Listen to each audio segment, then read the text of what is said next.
Email from Brian! Yay! Ah! Looks like somebody's gonna get a care package.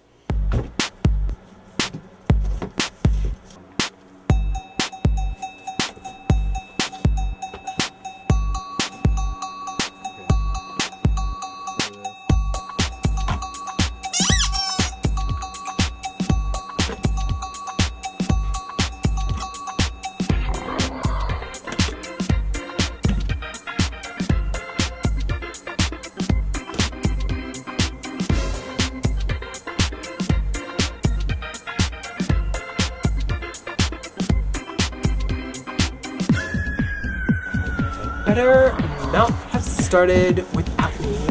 God damn it. Well, hello there. What's your name? Who invited you to my party? Dressed up like that. It's time to go. You better get out of my house. You gotta go. You gotta go. Only the party people. You gotta go. I don't think you heard me. Get out of my house. Wark. Oh my god. Anybody have any idea what's going on? Anyone? Bueller? We have one storyline resolved. The Mavis. Mavis. Bye-bye, girl. You got your kid. Mavis and Butthead. My baby. My Baby chocolate. Sugar my doo-doo. That was pretty amazing. A miracle happened, ladies and gentlemen. Yeah, Jesus showed up. Yeah, for a while there it was like, oh, who's gonna get shot? Who's Mavis gonna shoot? Him strolling in to Hoyt's house with that baby was priceless. That was pretty amazing. Get out of my house. Hello, that's my song. Joy the Vampire said it first. As many of you know, speculated, that was indeed Mavis's house that Hoyt and Jess lived in. That's why the doll was there when they moved in. The doll was the haunted object, and so Mavis followed the doll to Arlene. She thought Mikey was her baby. She hadn't realized that she had some downstairs business going on. She didn't seem too thrilled about it, actually. How do I get baby with these pots? And then they find the two corpses in the backyard. That was pretty creepy. Never go digging in your own yard, because you never know what you'll find. Jason and Andy were all swept up in it, and V came out, and Andy attacked Terry, and now everybody knows that Andy's on V. And Terry and Andy are like butting heads now. And then Jesus was like, "You got your baby. Time to go now, girl." So Jesus has some power too, which is kind of cool. Well, he's a bro. He can help people cross over. You know? And then when she took off with the baby, she's like, "Lafayette, thank you." And he said, "You got it, bitch." The ghost lisperer strikes again. Jesus, you in danger, girl. We initially thought that Maxine might be involved with the doll, that Summer might be involved with the doll, because they doll collected. They were all red herrings. They were all misleads. Well damn done. You! But I thought it was satisfying. Did you think it was a satisfying resolution to that story? Yeah. Now they can get wrapped up in the other storylines that are going on, and they, you know, can partake Involving in other the bigger... possessions. Eric is Marnie's lackey, which we sort of looked that way, but now we know for sure. Was she controlling him when he was with Sookie that whole time? Or just is she now controlling him? No, I think she put a second hex. I think that maybe... What the heck? Because she had maybe... Weakened him? Yeah, I think maybe. But then she was able to put that same charm on those other vampires, those other sheriffs. Why can't she just put a spell on Bill? I think she might have to catch them by surprise to get those first couple of Spanish words in, because you know Spanish words are pretty long. So you gotta have time to roll con pollo out. Rumpa cabeza. It takes a while to roll those off. It does. So she locks all the witches in the magic box. I'm sorry, the Moon Goddess Emporium. She makes all the door handles melt your face if you try to touch it. It's like, ah! It's kind of funny. I'm kind of upset because these are all witches and you're in the witch shop. I know. Don't you think you could find like a counter spell or something? They're like, oh no, all the doorknobs are hot. Let's get our yoga mats and just take a nap. I got kids. I can't be here. Oh. I'm tuckered out. Don't they have some like I don't know, Wiccan potholders in there or something they could maybe use? You would think so. Maybe next episode they'll come With potholders. with potholders. Debbie, not good hair, but good herring. She gives good herring. She's a playa. I can't tell what she's up to. I don't know. She's up to saving her own hide. The whole like befriending Sookie thing, I don't quite get what she's after. I mean, she was so pissed off when Elsie came home. She had like glowy eyes. And then she was on V, and then she comes to Sookie, and then she's helping her, but then she rats her out to Marnie and runs, and she seemed pissed when Sookie got out. But then it all worked out. Did it? You know, It's kind of she's fun though, because she's not just like a disposable, trash anymore. There's something more going on, which is kind of cool. I mean, I sort of expect her to end up with the Shreveport pack leader. I think this whole season is the season of Alcide carrying people around, because he started the episode carrying somebody and he ended the episode carrying somebody. Alcide, I stubbed my toe. We spent this weekend tubing up in the Catskills, and we're really sore. Ow. Please Look, come I help got us. a boo-boo. I have tube rash. Well, I don't want to parrot phrase or anything. Oh, no, you didn't. Jess and Jason, Zip. they had a little tailgate party. A little pull up to the bumper. Uh-huh. I thought the sweetest thing ever was when Jason took the monster box to her. He crossed it out.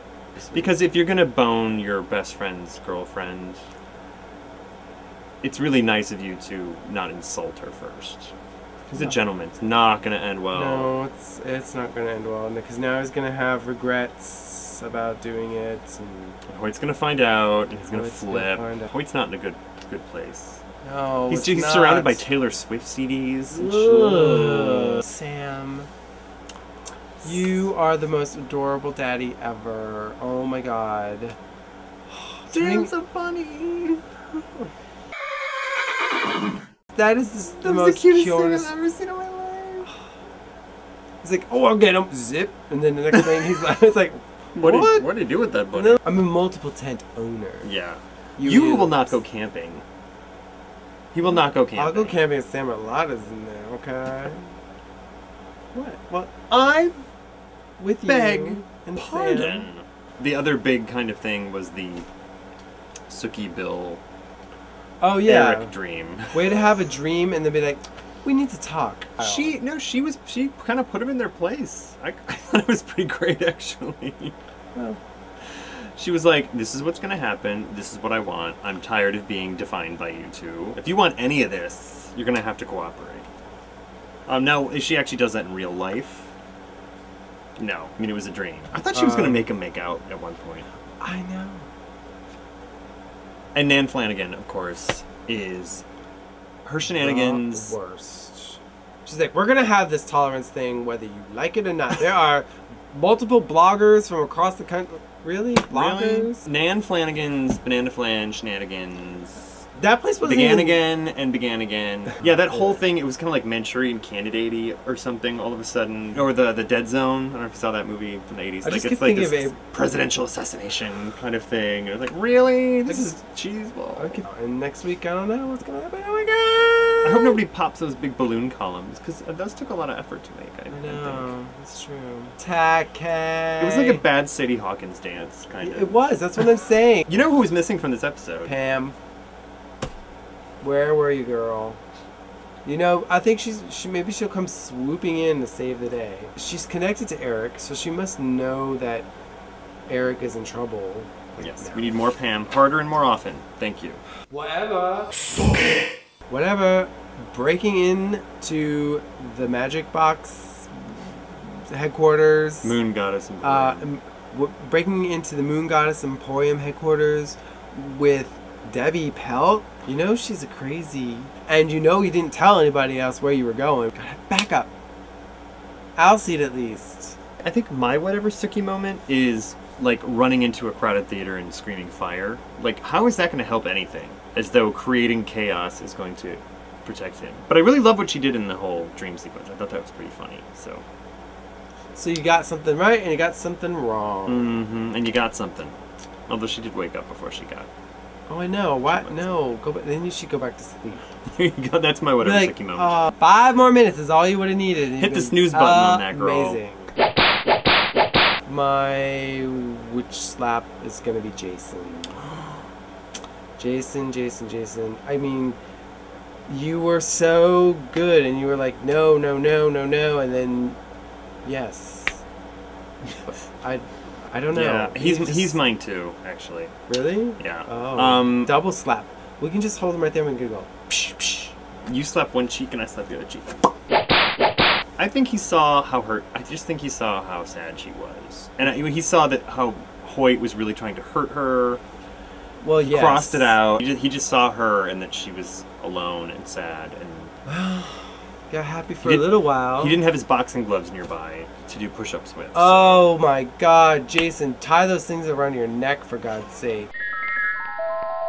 This week's Witch Bucket question comes from Simoon. Simoon from Cameroon. Hello. So some characters have gone missing from last season without any explanation, like Hadley, Franklin, although we know he's dead, and Summer and her biscuits. Where the hell are they, and what crazy-ass way might they get back into the show?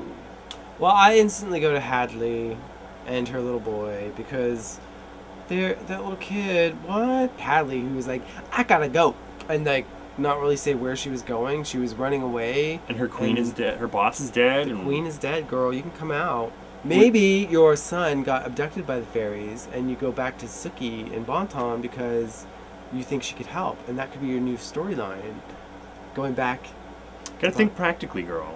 You know, Hadley, you gotta get yourself back into the show. Family. My character who vanished, who I'm kind of curious about, is the Newlands, because they mentioned them like 6 episodes ago and said that Steve Newland had vanished. But Steve and Sarah were like this really strong kind of anti-vampire force, and then they just disappeared.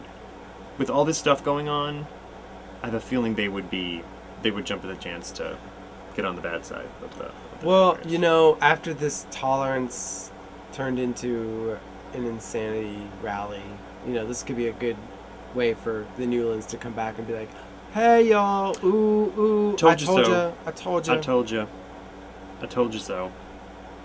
Told you, boy. Holla at your boy. Told you, boy. Thank you, Simoon. You'll be entered into the drawing at the end of the season, and if you want to have your question considered, leave it in the blog post comments, the YouTube post comments, or tweet it to @CampBloodBuzz or @AntiSwist. And if it's read, we will put you in the drawing. Okay, 3, 2, 1, go. I have a double, because it's Alcide and Sam, in a tent. I couldn't make up my mind which one, so I want them both. If Sookie can have 2, I want 2. Okay, fine, just this once. And you've picked 2 before. Well, they were in the same scene together, at least. Well, Alcide was my pick. Yeah, Alcide was pretty amazing. We finally got that full-on Buns. rear view shot that we were looking for. He's crazy. He's so crazy. Insane.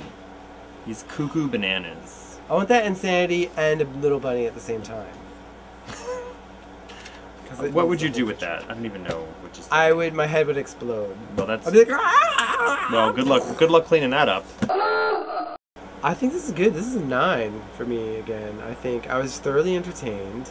Lots of stuff going on. I loved the whole Lafayette Mavis conclusion. I love the whole dream sequence things. Those are amazing. The whole Sam pitching tents, I couldn't get enough of. That was amazing. Alcide naked, looking great. That was amazing. Marnie going batshit crazy. It's a lot of story, a lot of stuff going on, but I liked it. I had fun. I liked it. I didn't love it. I mean, there were things I really did. Parts of it I really liked, but on the whole, I was kind of a little. Just felt like some of it was a little rushed. I like the Debbie Pelt stuff.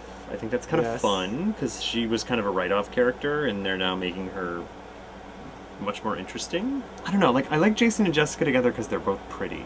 but that's pretty much as far as it goes. Is that a terrible thing? Yeah, you know that they're not really meant. They're to not. Be I don't think they are. And but I think maybe they just had to get it out of the system. Maybe. I'm like, oh, you're hot and I'm hot. I guess we better ball. Where are all the Panthers? Like, where's Crystal? Where are And the all that? fairies? Where are the fairies? There's like all these. I feel like the break room is full of people like hanging out, like Crystal and Mab, and they're just like, you know, they're like drinking Mab, coffee. They're you're like, maybe they should start like a softball league, like the bowling league, the True Blood forgotten character, like softball team. Yeah, there's a lot of characters just waiting in the wings, and it's getting kind of crowded. It's getting a little crowded in the wing. So I think maybe like a 7 for me, which is mostly mostly I really like the baby doll storyline ending, and the dream sequence. But and Nan was fun in parts, but it just kind of is missing a little something for me. So between the two of us, that's an 8 for the episode. 8 is great. 8 is great. 8 is enough. It's been said before. Wark. That's a wrap. That is it for this week. Feta cheese and toast, bacon on a wrap. A little avocado, maybe. That's it for this week of Bloodwork. Thanks for joining us. We'll be back next week. Yes, we will. Yes. So you be back next week. Yes. Good night. Time to go. Get out of my house.